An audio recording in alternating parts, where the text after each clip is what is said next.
In Sufism there is this figure called Khidr, the green man. And Khidr is the archetypal figure, the image of the whole spiritual mystery. And there is this story in the Quran in which Moses goes to seek Khidr. And Moses said, I will not cease until I reach the meeting place of the two seas where the dead fish becomes alive. Sufism is about the meeting place of the two seas where the dead fish becomes alive. And I will first explain the simplest thing, which is the dead fish becoming alive. That is the moment when a taught truth becomes a living truth. You can read 1,000 books and it's not alive.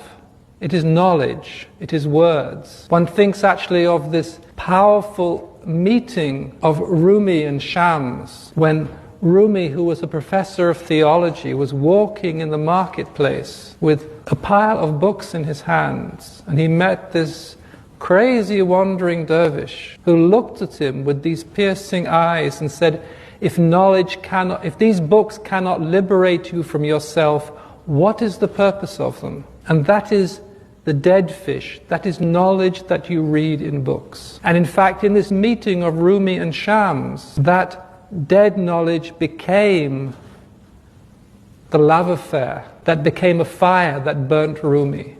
And that is, in Rumi's life, that is when the dead fish became alive. And the books, that knowledge became living truth, became the reality of what it means to be in love with God and to live that love and to be consumed by that love. That is the living fish. That is this moment of transformation. It's like one great Sufi, Jami, said, why listen to second-hand reports when you can hear the beloved speak himself? Why read about it when you can live it?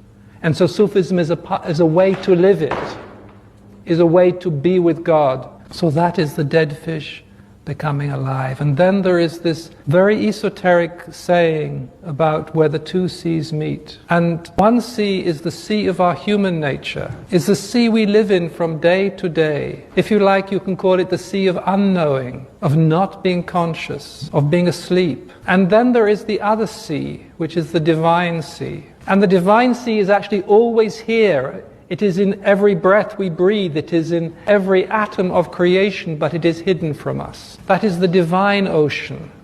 That is God's revelation. But there is this place where they meet, where this encounter between the human and the divine takes place, where the divine and the human come together. And this is the place one meets Khidr. This is the place one meets the whole journey, the esoteric secret of what it means to be a human being.